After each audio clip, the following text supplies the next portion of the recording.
Alrighty, everyone. Hello and welcome.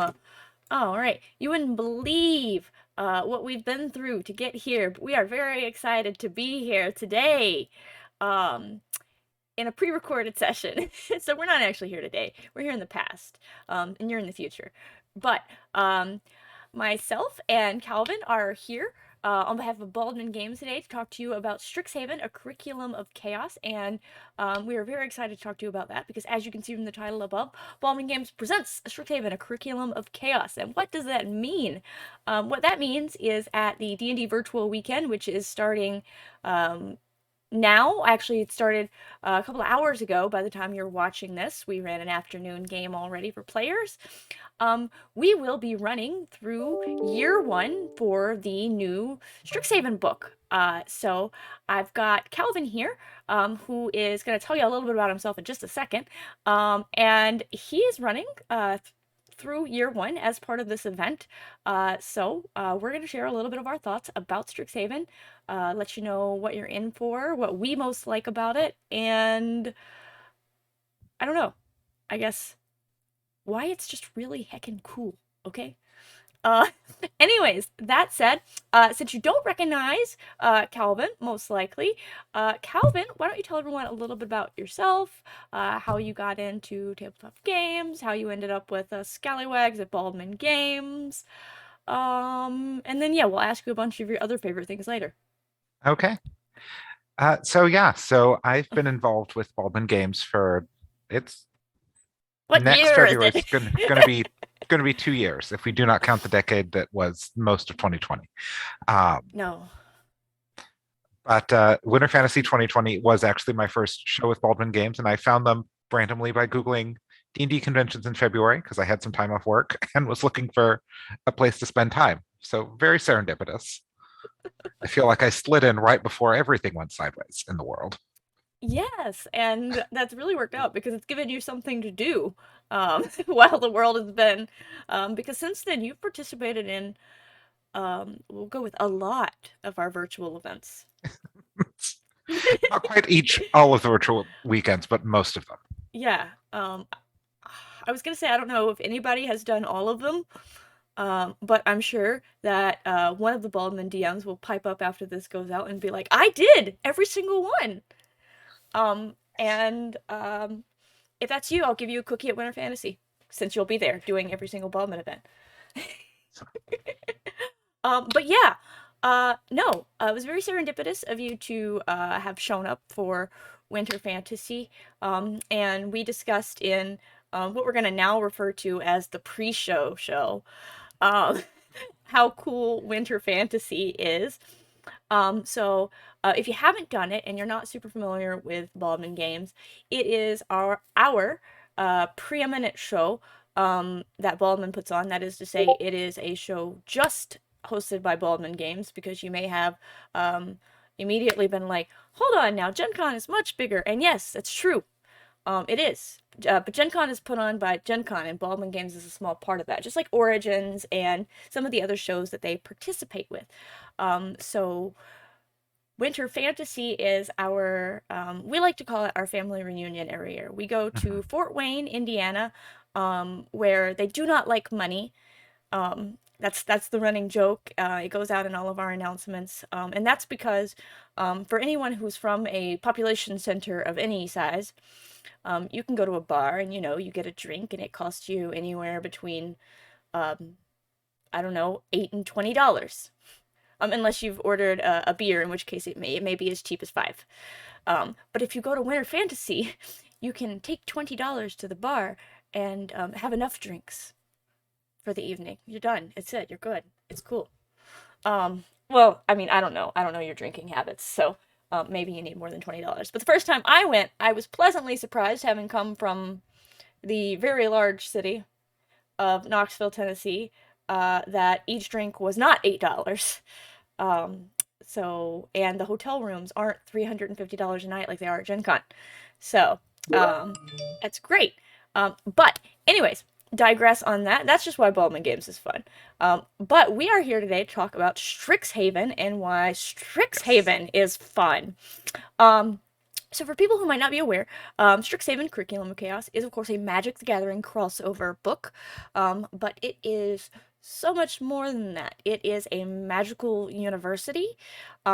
So, we get to play on all of those magical school tropes, going and learning and getting into hijinks and making new friends and um, getting into trouble that you probably shouldn't get into, and probably learning how to cast spells that you never should have learned.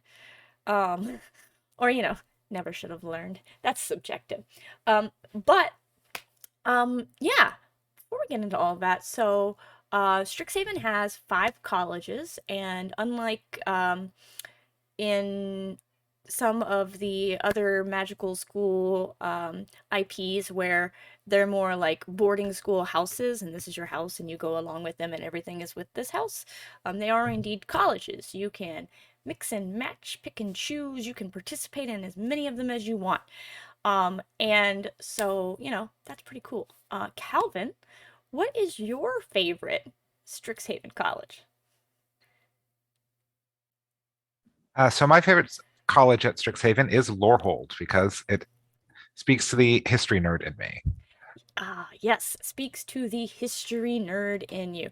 Lorehold is definitely those people who dig into the past and who use the knowledge of that to kind of figure out how to use magic, how to build upon magic, how to, how to kind of do life now based on what has been done before, which is honestly pretty important, actually. Let's not repeat the mistakes we've already made. For me, um, choosing a favorite is hard, but I'm gonna go with Prismari, which is the college that's more with like theater kids and everything, and they really draw upon like the elemental magic. So imagine, if you will, baton twirling with fire. Because you can have all of these other things. You can, you can speak to the dead. You can commune with formulas. You can talk to nature. The pen can actually be mightier than the sword, or um, consider you could have fire. Uh, so I mean, I don't know. I'm a simple woman. Um, What more could you want besides fire? there are very few problems that can't be solved by the proper application of fire.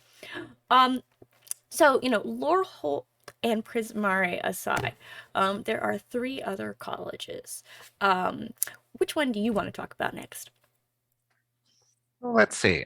Um, Witherbloom is always fun to get into because I think of the 5 of them, it is the most obviously self-contradictory, Uh-huh. Yeah, and that they cover yeah, both life and death in their studies. that is true. Life and death. So let's open up some Witherbloom stuff here. So Witherbloom, the College of Essence Studies. They draw from the opposing forces of life and death. So each of the colleges kind of has like their conflicting philosophy that they kind of adhere to and that everything is based around. So yeah, so there, life and death, natural components, essence of living creatures, they can heal or harm. Um, so I imagine that we will see a lot of um, clerics, druids, and necromancers specifically. Maybe some all blanking on the paladin oath. But yeah, uh, ancients, oath of the ancients. Yeah. Yeah, there we go. Um, so a lot of interesting plays there. I'll back up a second since I didn't have it on the screen. For Prismari is the College of Elemental Arts, devoted to the study and practice of art intertwined with magic. Self-expression and magic, that's their kind of thing. So the two things their opposing forces are perfection and expression, which to me is just perfect. Because expression is never really perfect, and art may be perfect, but at that point, is it truly an expression of who you are? Because we're all messy. Um, and then Lorehold is the College of Archaeomancy. Yeah, their philosophy, the dividing one there, is order and chaos. Um, so I imagine that we could tie that in really well to like a bunch of stuff in sigil, mechanics, that kind of thing. Hmm. Could get some cool planescape interactions with a bunch of Lorehold students. So then we've got two left. Um, I'll talk a little bit about Silver Quill. So Silver Quill is the one that a lot of I identify a little bit with this one too, but a lot of my writer friends are like Silver Quill for life, Silver Quill ride or die. Silver Quill is the only way to go, and I'm like, okay, yeah, the College of Eloquence, driven the masters, the magic of words. Yeah, no, I get it. Uh, and their two opposing forces are Radiance and Shadow, which they literally can use light and shadow for magic, which I think is pretty cool. Although they have the most boring color combination of white and black. Um, and I'll stand by that if any magic players want to argue with me as well. No, you know what? You know what? It's not an enemy color pair, but I take it back. That's white and blue. That's white and blue. But It's they do have a very fun little mascot at Silver Quill, though. They do have a very fun mascot. Oh, let me see if the picture of the mascot is right here. No, it's further on in.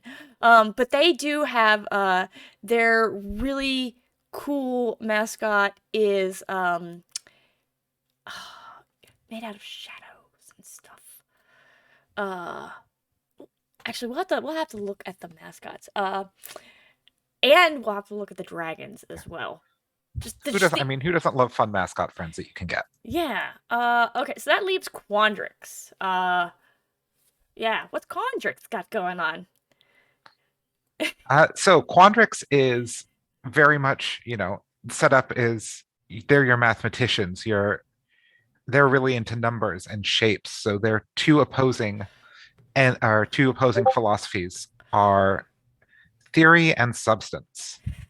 So, taking that time to, think about how everything in the multiverse could possibly work at any given time, but then also, well, what are you actually going to do with that? What can Mhm. you bring forth in a practical way? Yeah. And I think that's really like a very interesting set of opposing philosophies because um they really kind of dive into it in so much as that like their magic has to do with substance and theory in so much that like the founding dragon literally his breath weapon is theory. It's equations. He's just Mhm. breathing equations at you, which I mean honestly if you've ever been in a high level math class that is terrifying. You're like please stop, I can only do one at a time. I don't even know how to do this one. Yes. But somewhere in there is the secret of how you fit 30 kobolds into a single trench coat. Well, first you have to find the slope of the trench coat. No, I'm Yes. kidding. You need the volume. Um, so you got to get a lot of measurements. What's the circumference if you make it into this cylinder and all of that. Um, but I digress. We're not here to do math. We're here to talk about college, kind of. Yeah, so there is a lot you can do at Strixhaven. It is supposed to encapsulate the quintessential university experience, which is going to classes, taking tests, making friends, making enemies, making lovers, making best friends, making other sorts of beloveds. Maybe it's your favorite teacher in the world. You get that relationship there. Maybe your rival is your most hated teacher in the world and they are out to personally make you fail. At least that's how it feels to you. Um, extracurricular activities. You could be a LARPer inside of your role-playing game.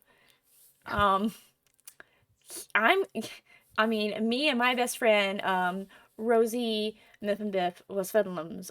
We are gonna be of the LARP Society. She already is, so you know. And the NPCs, right? The friends. Oh So yeah. those are those are great. Obviously, as I just stated, my favorite, my best friend, my beloved, Rosie Mifflinbibwasfedlums, is a gnome, and she is part of the live action role playing guild.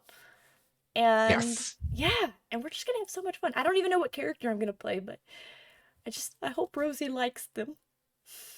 Um, and you, Calvin, you've got a favorite NPC as well, don't you? I do.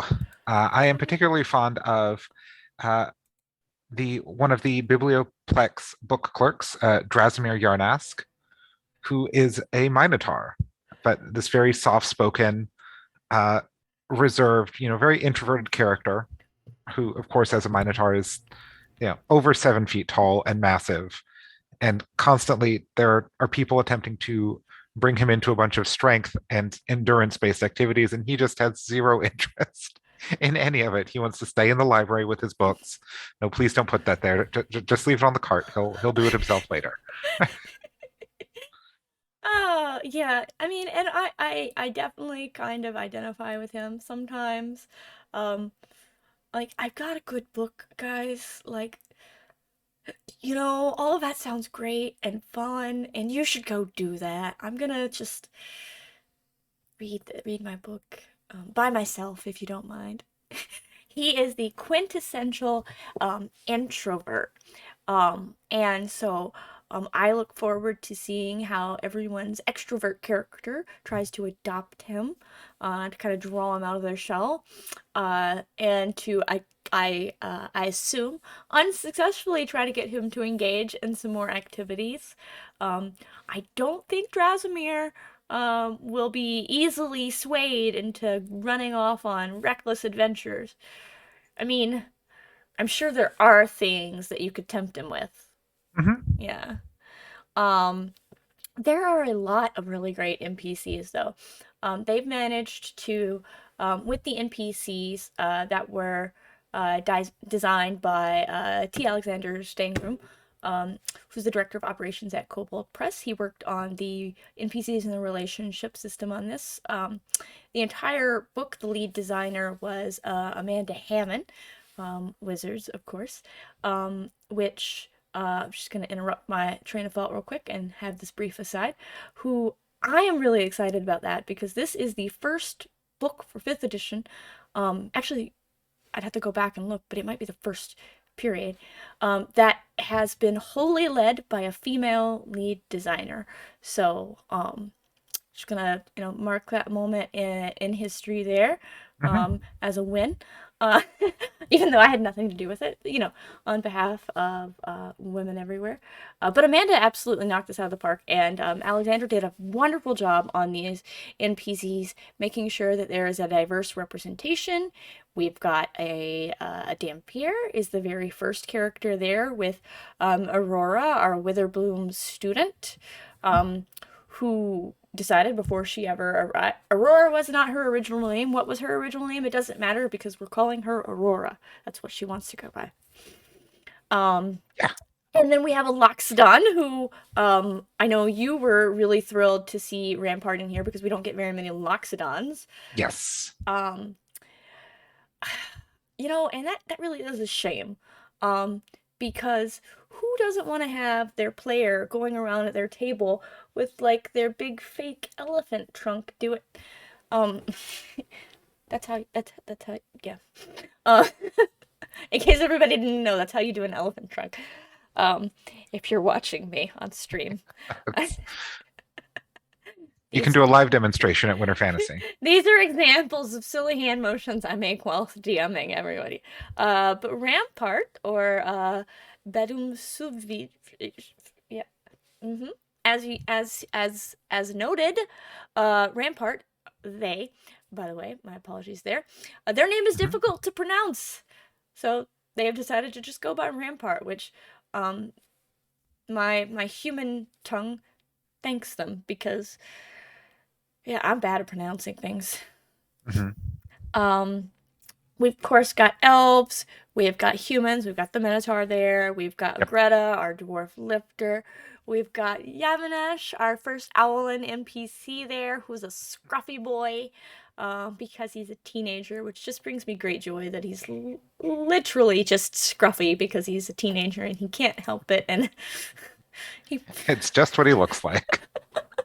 there's no point smoothing it down. It's just gonna puff back up. But it makes him look kind of intimidating, which he uses to his advantage. Um, and we've got a dryad, Mowthorn. Um, I feel like that was probably my best pronunciation yet. Apologies to anyone who has a better handle on Celtic pronunciations. Eric Mingy, I apologize for butchering that. Um, I've asked him twice. No, once. Once, I think. I've asked him how to pronounce it because I didn't do it well. Some more humans, and we've got a variety of humans in here. Mhm. A good mix of genders, of ethnicities.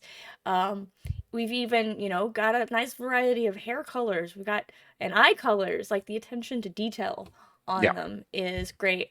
We've got my BFF Rosie here, um, who just looks overjoyed with life. We've got some more Owlin. They're not all scruffy looking. No, No. no, Shuvadri is very elegant and well put together. Yes, yes, well, um, Shavadri has obviously already gone through Owlin puberty and Mhm. is, maturing at a faster rate than Yavanish. We've got an orc, who is in Witherbloom, a meticulous student. So we'll have Mhm. none of those stereotypes. Um, Orcs can be exceedingly studious. And then we, of course, have our fire ganassi, which we don't see very many of those. So I was very pleased to see Xanthormoan make an appearance here. But altogether, like, really just like an excellent lineup of NPCs, and there's so much flavor in their write ups that there's a lot of good opportunity for role play. I mean, like I said, we already know who we're gonna try to be friends with. I mean, I don't know if Calvin, if you've got one that you think is gonna end up being your rival. I don't want to I, be rivals with any of them. oh, some of them would be fun to be rivals with. Um, Yeah, it's it's hard to say. It's like many DMs. I'm not sure if I will ever have a chance to fully play through this, but I certainly will be running this quite a bit. So it'll be interesting to see how that I know. plays out with characters. I know that you are probably keen to have some of your characters be rivals with Greta, uh, Yes. because if you end up in an intense rivalry with Greta, um, you might find, an anvil outside your dorm door when you open it, and then you just blearily trip over that. Talk about a stubbed toe. Hmm. Or worse, it could be an entire wardrobe. Yeah. How are you gonna move that? Oh, you're gonna ask Greta for help, are you? Are you going to apologize first? You know what you did. You didn't come to the gym to lift. Oh, yeah. Yeah. Um, in addition to the students, though, there is an excellent lineup of faculty. Yeah. You were actually looking through those and had some interesting notes on the faculty. So what is it about the faculty that really stands out to you, Calvin? So a couple of things, as noted in other parts of the book, there are plenty of friendships among the faculty between the different colleges. Hmm. Some of the faculty hold appointments in two colleges at the same time. So again, really driving home that just because your character may be studying in one college as their major path of study, that doesn't exclude them from the others. But Correct. I noted uh, Kondrix College, Professor Ruxa, who teaches there, is a brown bear. And I just love all of the mental images that come along with the idea of this brown bear trundling up into class and putting a tiny pair of glasses on the end of their nose as they proceed to take attendance. Yeah, so we got Professor Ruxa, the professor of substance, by the way, um, and not a very theoretical bear. It's his firm believing that wild new theories are worthless without a deep understanding of the basics. So, you know, Yes. he is here to make sure that you've got your arithmetic down before you move on to algebra and geometry and all of that. Like, Hmm. there's no point moving on until you've mastered this first. We'll do it until you've got it. Although I imagine he'll have a much gruffer voice than that. Although I don't know, up to you how you want to portray your bear. Um, Exactly. I I actually for Kondrix prefer Professor Dika, the fractal theorist, because one, I really love fractals. They are beautiful. Um, I have a I don't know. I have a love for the Mandelbrot fractal. It's just been something that I got out of a book when I was really young. And it's really pretty. It kind of looks like some smushed hearts stacked up and then a couple of circles and then some more dots around the edge. And as it, as fractals do, it just goes on forever. But Dika sees the world as an endless sequence of interconnected equations, which is the most beautiful thing imaginable to her. And I mean, there is something beautiful about a whole page full of equations that someone else solved. Yeah. As long as I didn't have to do it. That's fair. Oh, Seeing the finished result is very rewarding. yeah. With Prismari, um, there were some very interesting faculty members there as well. Um, I particularly liked that they portrayed Zaphi, the thunder conductor, as a musical prodigy as a child. As soon as he came of age, his parents are like, to university with you! Which, whew, that had to have been a bit of a culture shock. Uh, I don't know. But I don't know what age coming of age is in the magical world, but they decided they'd had lightning strike their home enough times. I mean, okay, so that too, they may have grown tired of their house randomly being struck by lightning or engulfed in cyclones when he practiced, but that was surely unrelated. Surely. Did you have a favorite faculty member from Lorehold, your chosen college? Oh, I mean, I know, they're all so they're, good. yes, And none of them very are much. bears. None of them are bears. There is a stone giant, though. Yes. But actually, for among the Lorehold instructors, my favorite is probably Hofri Ghostforge. Yes. Um, because when he was a student himself, he was originally a student at Prismari, Hmm. but over time he found that that wasn't really the path that called to him the most. And so he eventually came to study at Lorehold and teach there. And I love that because, everyone's journey is in education is different, particularly in higher education. And where you start is does not mean that that is where you're going to finish. Yeah, and And he so if prime your path changes, it changes, and that, you know, you should follow that, and it may end up being a much better fit for you. yeah, prime example of you can change your major as many times as you need. It's cool. It's fine. We'll get there. You'll find what clicks for you. Um, let's see. That leaves Silver Quill and Witherbloom. And uh so I don't know that I necessarily have a favorite in Silver Quill, but I do have a favorite uh title, a teacher title. So, Niles, the discipline enforcer. Like,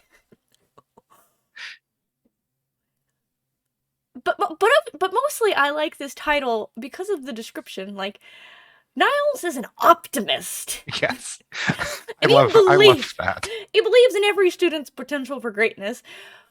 But that means that he's constantly disappointed in their suboptimal choices, and therefore is mostly known for his strictness and scolding because, you know, I'm not mad at you. I'm just disappointed in you. Indeed. Let's see. Um, so Silverquill as well has both an owlin and a Dampier professor, and Mhm. I kind of enjoyed that. And we've got some of the outlying uh races kind of reflected there, especially in that we have a partial vampire as the professor of shadow. It's really just thematic. Yes. Like it really just, yeah, love that. And then Witherbloom. Yeah. So for Witherbloom, I appreciate Willow Dusk, who is a treant and a professor there, but she mostly got the job because she found some lost students, brought them home, and while she was taking them back, gave them lessons, and pretty much just never left. Whoops, accidental professor. You know, So, I mean, good for her seeing an opportunity and running with it, and no one seems to have fought her on it. So, yeah. And the other I really love with Witherbloom is Iadora, who is the grave gardener. Um, which is to say, Iadora is both the head groundskeeper and the official undertaker. So she gardens and tends the graves. So the graves are kind of planted. The graves are a garden of sorts, and she tends those as well. Uh, you know, um, she's a treant as well, um, and each tree that she plants on campus represents the essence of a fallen mage. And as a treant, who they live incredibly long, she remembers each of them by name, which I think is really just very touching. But that's a small sampling of some of the people at Strixhaven. There's a lot of other stuff going on too. Uh, so many personalities, no matter which college you find yourself at. yeah, and you might meet your best friend over at the Fire Jolt Cafe, or maybe you'll find them in the Biblioplex, in the stacks there. Or I don't know, maybe you end up sitting next to them at the stadium for a game of Mage Tower if you partake of the sports ball. Although I don't think there's really a ball so much involved with it. Um, are, so I mean, extracurriculars, speaking of Oh yeah, Mage Tower, which Mage Tower has its own little set of rules to make it into a mini game, which I thought was indeed. great. You get to do Mage Tower. Um, I think that's year two though. Yes, yeah, that's part of the adventure in year two. So that won't be covered at this particular VDDW, but But we will get there eventually. We'll be running Strixhaven year one at this event, and then we'll probably run it again in January, um, as rolling admissions. There we go. That was what you said earlier. yes. And we'll continue with our rolling admissions running Strixhaven. I'm sure until there are no more students left to attend the orientation. So, that means is we'll run Strixhaven for Baldman until everyone's played it who wants to play it. Hmm. But yeah, so you're running year one, which Yes, kind of starts out with orientation, right? it does. That is where things are expected to start for that's sort of the default start for the adventure. Um, and as part of that, so obviously in all of the books that come out for D&D, there's always these great little locations and fun places that you can explore and interact with. Um, but what I loved about the orientation section of the adventure is that it gives the characters a reason to go to all of those places at least once and experience what's cool and funky about them. Um, because so many times, I know it's been heartbreaking to just see players just wander past this really cool encounter and not have a way to get them there.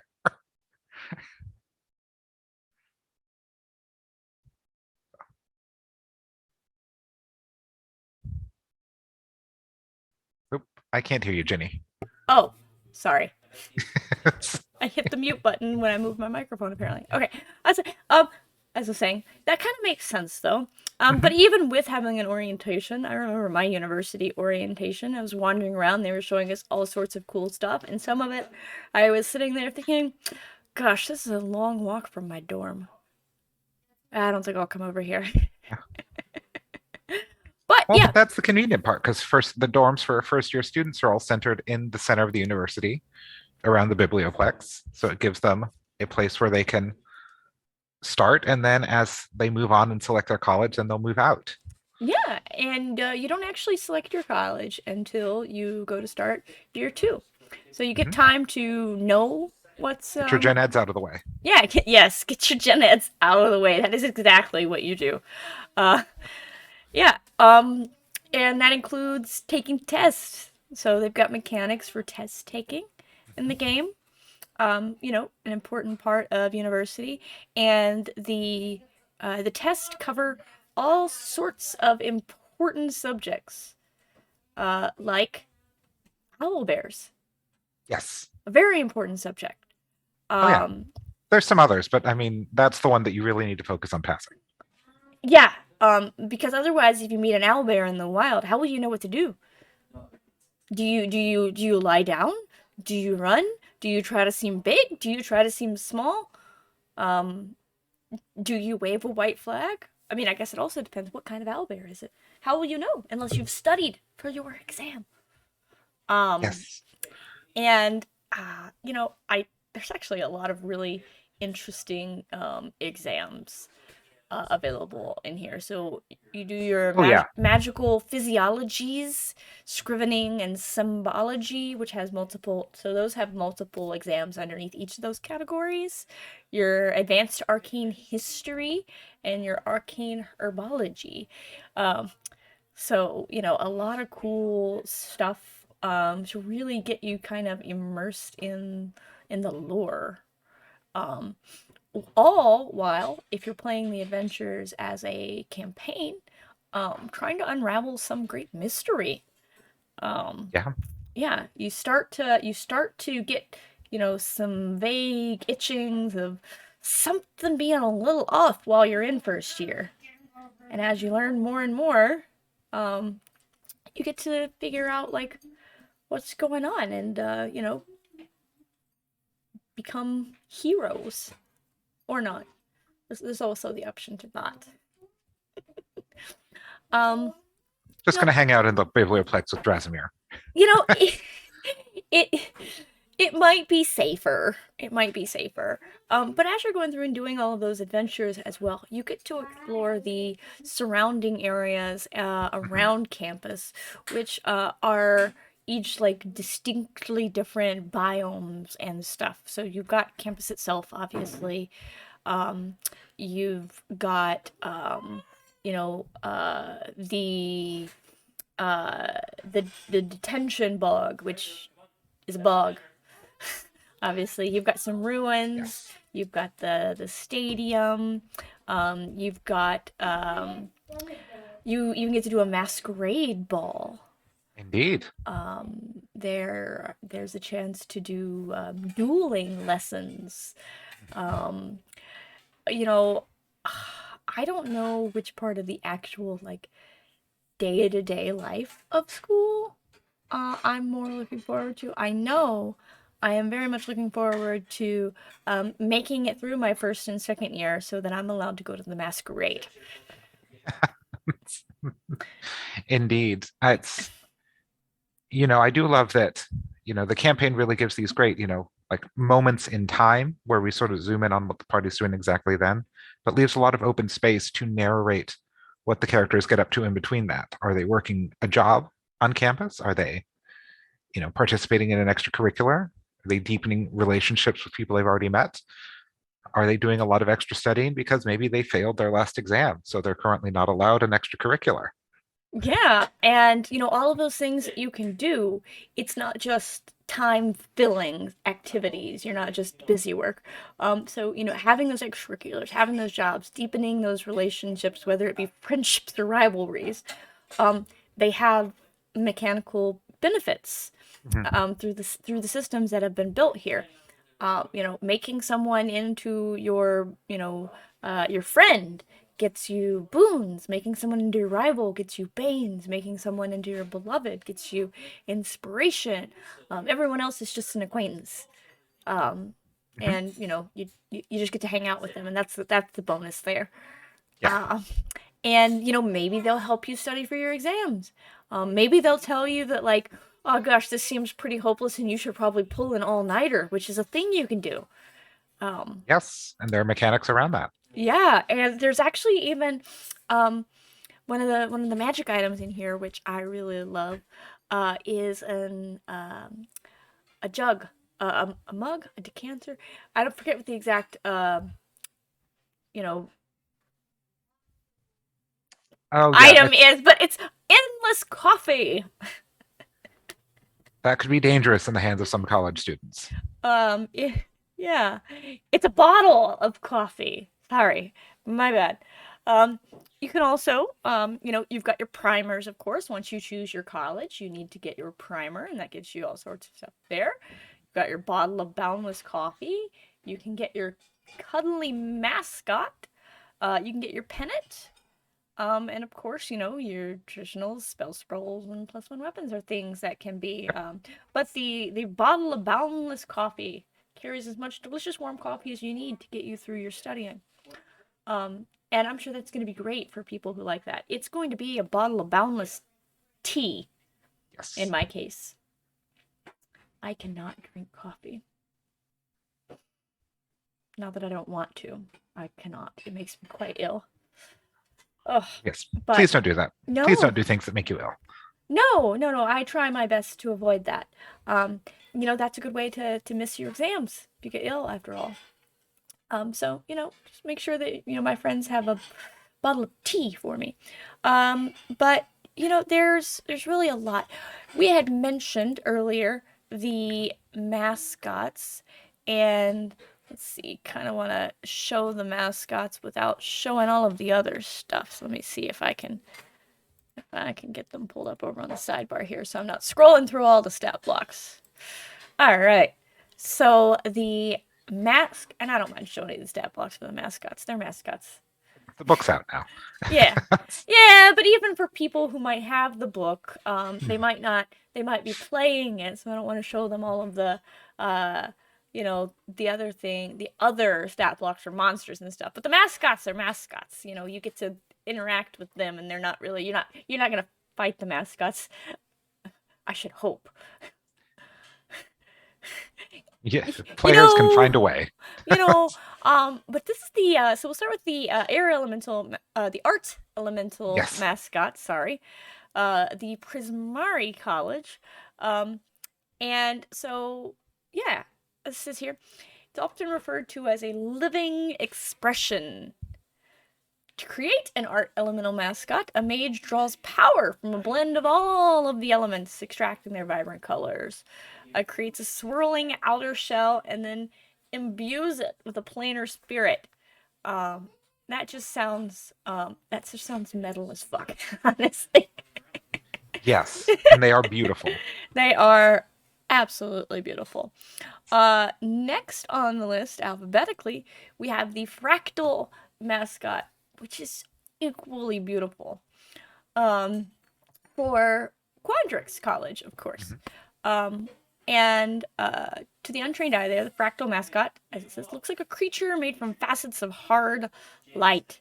But arithmeters will tell you that those fractals are actually living equations.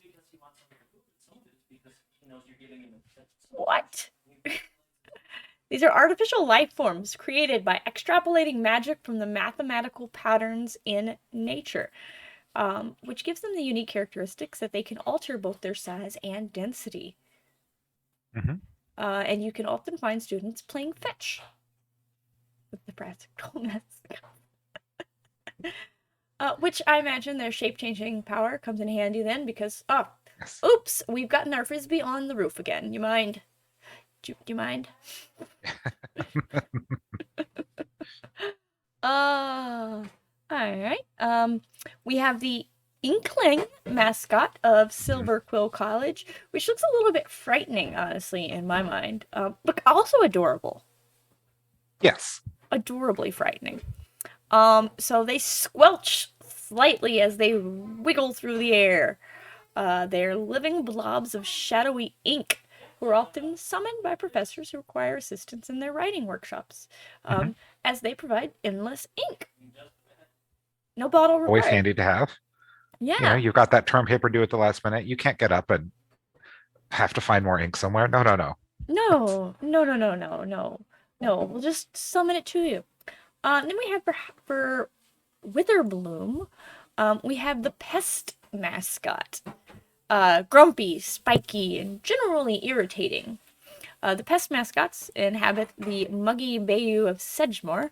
Um, they are ferret-sized swamp creatures, but they hold deep wells of life essence that makes them convenient fuel sources for the magic of Witherbloom. While they generally live in the bayou, you will find that many of the students have adopted them as pets. So they're everywhere. Yes. With their spikes in their teeth. Look at how cuddly they look, though. They do look very cuddly. Like something you'd have wrapped around your arm.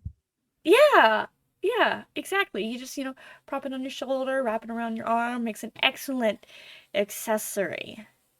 No, I don't know. And then last but not least, of course, we have the spirit statues of Lorehold.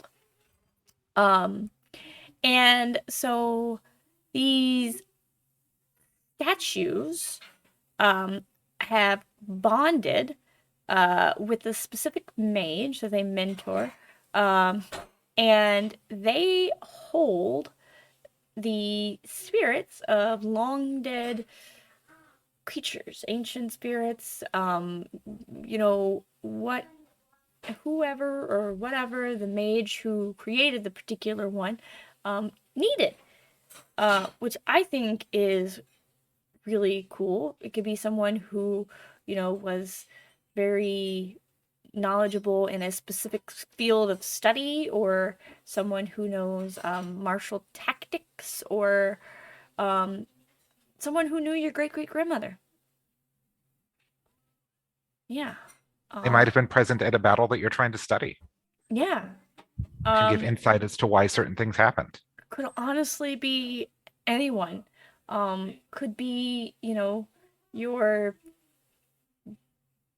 best friend that you lost in a tragic accident. Although that would be a little weird.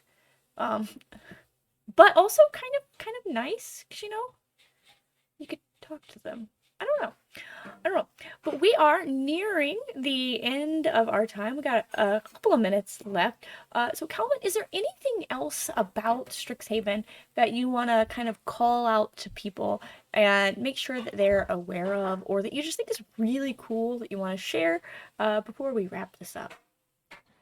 As someone who came in, so I really have no experience with Magic the Gathering. I never played. I've, roughly known what it is and that it's been there. But what I really love about the adventure in this book and what I'm excited about is that it gives a solid sense of what makes an adventuring in Strixhaven unique and special and fun for doing it there.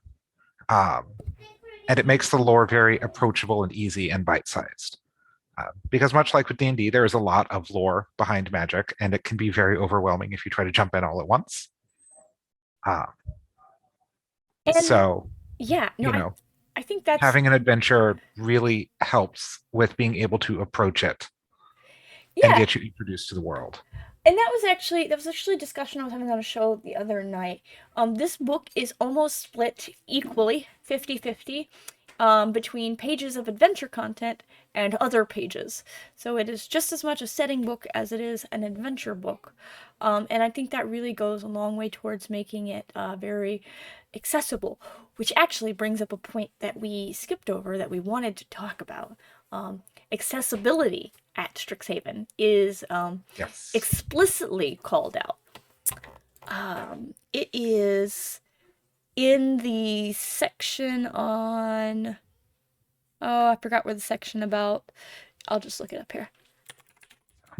I don't know how to spell I do have accessibility. the wording. I just am not sure where it is, but I did copy that, Yeah, it's here in the the text out. bibliobooks. Yeah. Strixhaven accessibility. All right. Do you want to walk through it? Sure. So, you know, Strixhaven is a magical university, and because of that, the campus features steps and staircases that respond to the needs of those who use them. Whether that is, they'll shift up and down on their own like an escalator.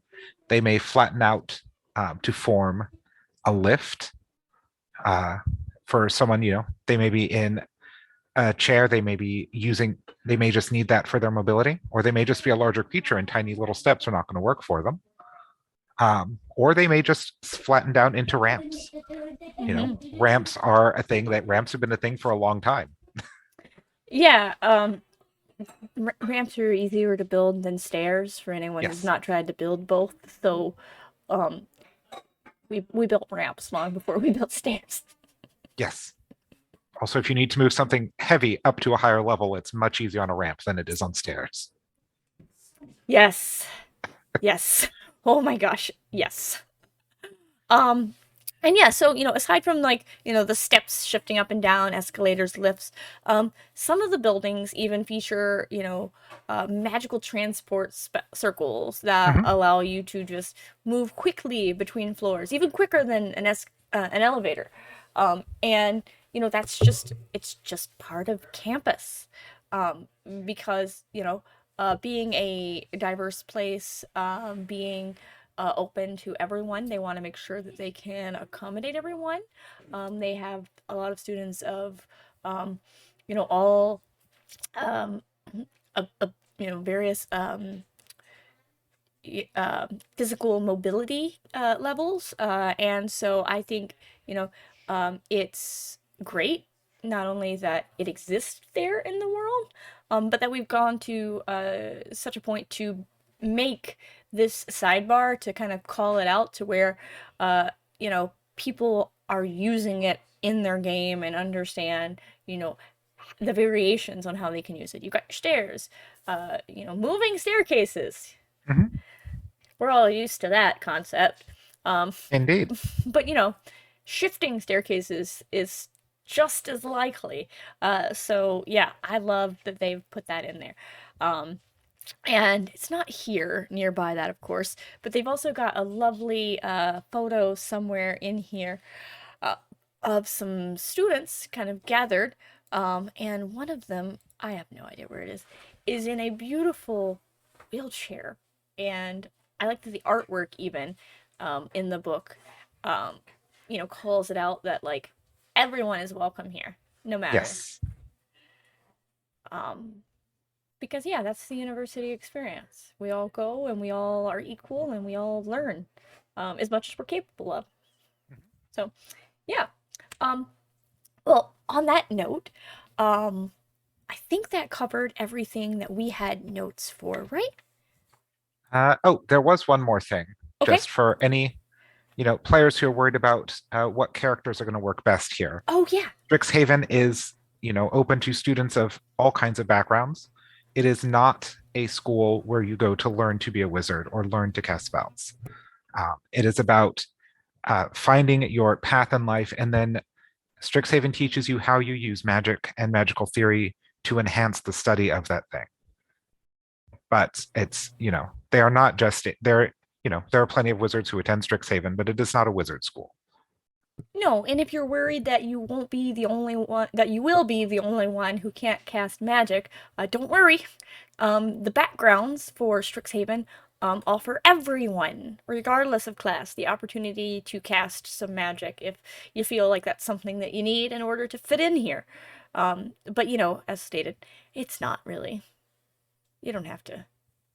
It's just a school. Yep.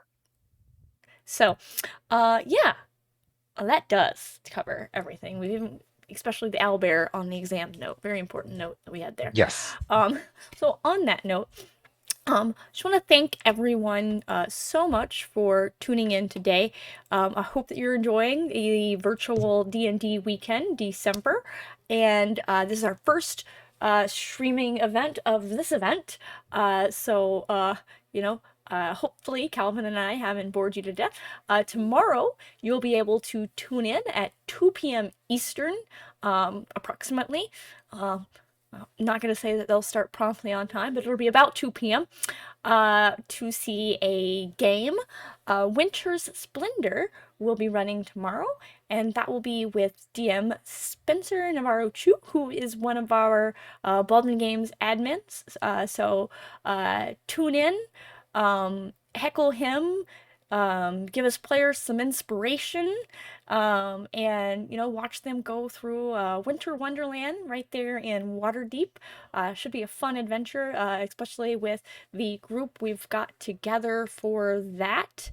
Whoops, don't want to bring you. I don't want to bring everyone to my Facebook page. I just need that. Just me. We've got Gary Milakovic, Cassandra McDonald, Jonathan Connorself, and Andrew Bishkinski on that game. And then Sunday, you can tune in, same 2 o'clock p.m. Eastern, for our charity stream. Matt Lane will be the DM, and he is running Fuzzy Tail Farm and the Candy Goat Massacre for the final time as an AL Adventurously Legal adventure. And for that one, we've got Sean Banerjee, John Campbell, Rachel Steiner, and Miss Vivacia. So those should both be super exciting. So hopefully tune in for those, and then we'll be back in January with more streaming content during the virtual D&D weekend there, as well as we'll have some stuff for you in between those two. And if there's anything that you want to see from us that we haven't done, let us know. We're open to ideas and suggestions, games you want to see, discussions you want to hear, um, interviews, DM tips and tricks, what it's like to DM at a convention. I don't know, anything that you think we might know something about. Um, we're just a bunch of DMs, so, we're happy to talk. Oh, always. Getting us to stop is the problem. Exactly. Getting us to stop. That's the problem. Well, that said, we will let you all get back to your regularly scheduled evenings or whatever it is that you're doing, and we'll chat soon. All right. Thanks everyone for tuning in, and thanks Calvin for hanging out and chatting Strixhaven. Well, thank you for the invitation, Jenny. Yeah. Alrighty, everyone. Have a good night.